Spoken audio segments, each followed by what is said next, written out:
இன்றே டவுன்லோட் செய்து உங்கள் ஃபேவரட் ஷோக்களை என்ஜாய் பண்ணுங்க. மேடம், நான் அனுப்பின கேள்விகள் எல்லாம் பாத்துட்டீங்களா? என்னங்க இது? என்ன கேள்வி இது? எல்லாமே என்ன பார்த்து கேக்குற மாதிரியே இருக்கு. கரெக்டா கண்டுபிடிச்சிட்டீங்க. இந்த கேள்வி எல்லாமே நாளைக்கு அந்த வெறும் பைய கோர்ட்ல உங்ககிட்ட கேட்கறதுக்காக ரெடி பண்ணி வச்சிருக்கிற கேள்வி.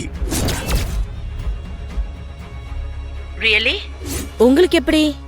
மேடம், அந்த வெறும் பைய பொண்டாட்டி ஏன் மக மேடம். அவங்க என் வீட்டுக்கு சாப்பிட வந்திருக்காங்க. நைஸா அவங்களுக்கே தெரியாம இந்த கேள்வி பேப்பர் அவங்கள்ட்ட இருந்து லவுட்டிக்கிட்டு வந்துட்டேன்.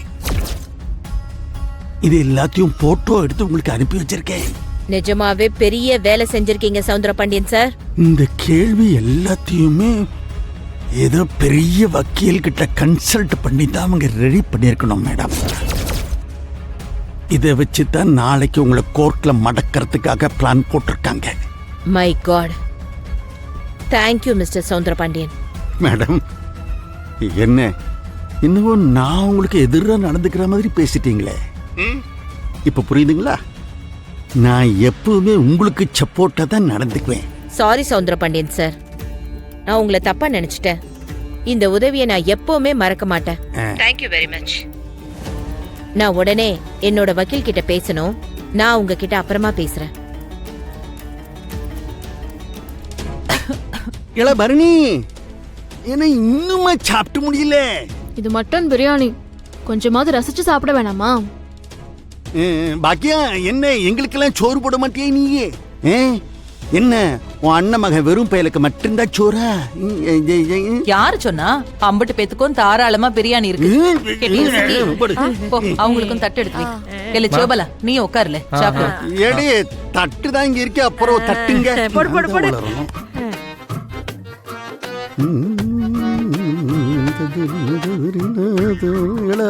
இள பரணி, கோர்ட்ல என்னைய நிக்க வச்சு கேள்வி கேட்டதுக்கு பிரியாணி சாப்பிட்டு கொண்டாடுதீங்களோ? மாமா, ஒருத்தன் தோத்து போறத கொண்டாடுறது உங்க புத்தி. இது எங்க சந்தோஷத்தை கொண்டாடுறதுக்கான நேரம். கொஞ்சம் பேசாம சாப்பிடுங்க. இந்த வெறும் போய் வீட்டுல என்னைக்கு பிரியாணி பார்த்திருப்பான்.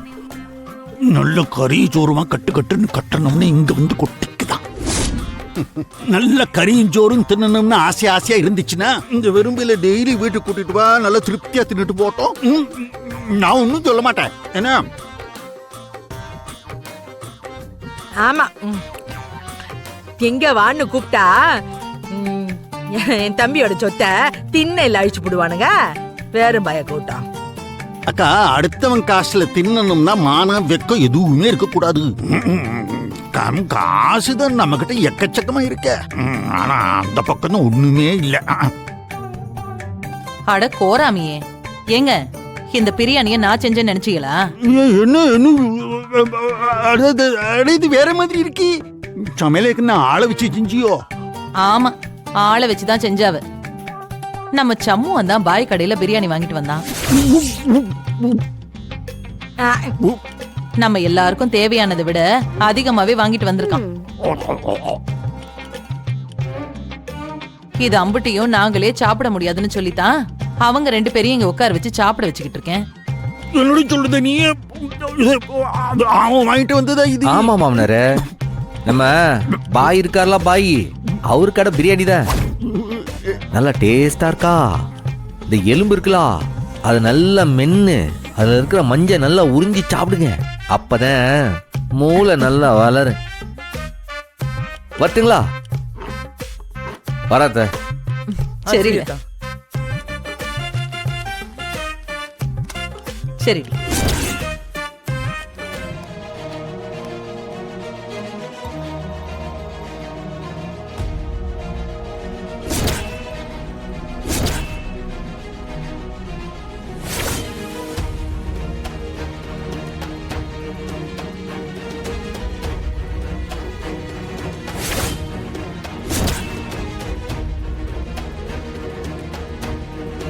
மேடம், நேற்று உங்களுக்கு கொஸ்டின் பேப்பரை லீக் பண்ணி விட்டேனே, அங்க பாருங்க.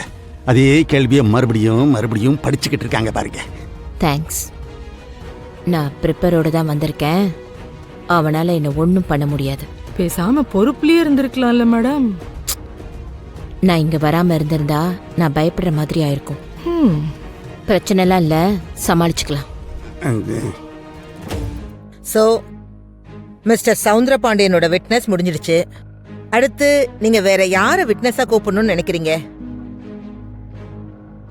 யுவர் ஆனர், நாங்க எல்லாருமே தயாரா தான் வந்திருக்கோம்.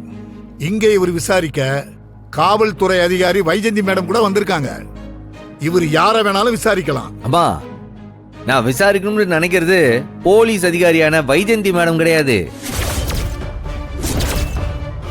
ஏங்க, ஒன்னும் பிரச்சனை இல்ல. அவங்கள நீங்க என்ன கேள்வி வேணாலும் கேட்கலாம். எல்லா கேள்விகளுக்கும் அவங்க பதில் சொல்லுவாங்க. தாராளமா நீங்க அவங்கள விசாரிங்க. நான் தான் வைஜந்தி மேடம் விசாரிக்க போறேன்ட்டே சொல்லவே இல்லையே. அதுக்குள்ள எப்படி நான் வைஜந்தி மேடம் தான் விசாரிக்க போறேன்னு சொல்லுதிய? எதை வச்சு சொல்லுதிய? இதுக்கு முன்னாடி நீங்க சவுந்தரபாண்டிய விசாரிச்சீங்கல்ல, சோ அந்த தாட்ல தான் நீங்க வைஜந்தி மேடத்தை விசாரிப்பீங்கன்னு நான் சொன்னேன். எனக்கு அப்படி ஒரு ஐடியாவே இல்லையே. அம்மா, நான் இந்த கேஸ்ல அடுத்து விசாரிக்க போறது வைஜந்தி மேடம் கிடையாது. ஆனா இன்னொரு முக்கியமான சாட்சியை விசாரிக்கணும்னு நினைக்கிறேன். அதுக்கு முன்னாடி யாரு மிஸ்டர் சண்முகம்? போலீஸ் அதிகாரியான வைஜந்தி மேடம் பக்கத்துல உட்காந்துருக்காரு, அவங்களுடைய மகன் கௌதம தான் அடுத்து நான் விசாரிக்கணும்னு இருக்கேன். அதுக்கு உங்களுடைய பர்மிஷன் கொடுக்கணும். இது கௌதம விசாரிக்கிறதா முறை நினைச்சேன். முதல்ல அவனை விசாரிச்சு ஆரம்பிக்கலான்ட்டு முடிவு பண்ணேன். அதான்மா. Objection your honour. Overruled. அவர் தான் சொல்றாருல்ல, அவர் தான் ப்ராப்பரா படிக்கல, அவரோட மெத்தட்லாம் இப்படிதான் இருக்கும். அந்த கௌதம விசாரிக்கிறதுல உங்களுக்கு ஏதாவது அப்ஜெக்ஷன் இருக்கா? அப்படின்னா என்ன அப்ஜெக்ஷன் இருக்கோ அதை மட்டும் சொல்லுங்க பிபி. அது வந்து மேடம், ஒருவேளை கௌதம் ஏதாச்சும் தப்பு பண்ணிருக்காரா? அவரு மாட்டிக்கிற போதாருன்ற கவலையா இருந்தா சொல்லுங்க.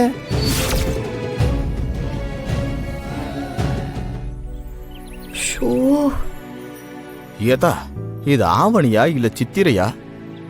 நிக்க கூட முடியலையே, வெயில் இந்த போடு போடுது. எனக்கும் முடியலண்ணே. குளோபல் வார்மிங் பத்தி எல்லாம் பேசுற இடமும் இது இல்ல. இது மனுஷ பயலுங்க செஞ்ச தப்பு, நாமளும் சேர்ந்து அனுபவிக்கணும். என்னடா இப்ப என்னத்துக்கு கண்ணாடியை தட்டிட்டு இருந்தீங்க? அக்கா ஒரு வெக்கையா இருக்குக்கா. அக்கா நோக்கான்னா மூக்கா தண்டே உடைச்சிருவேன். மரியாதையா மேடம்னு கூப்பிடல. இல்ல மேடம், உள்ள உட்கார முடியல. காருக்குள்ள ரொம்ப சூடா இருக்கு. குடிக்க தண்ணி கூட இல்லைங்க மேடம். நாங்க மட்டும் ஏசிலியா நிக்கிறோம். நீயாவது வெயில் இல்லாம வண்டிக்குள்ள உட்கார்ந்துட்டு இருக்க. நாங்க வெயில்ல கருகிட்டு கிடக்கும். வாய மூடிக்கிட்டு உட்காரல. இல்ல இந்த வெயில்ல எல்லாரையும் முட்டி போட வச்சிருவேன்.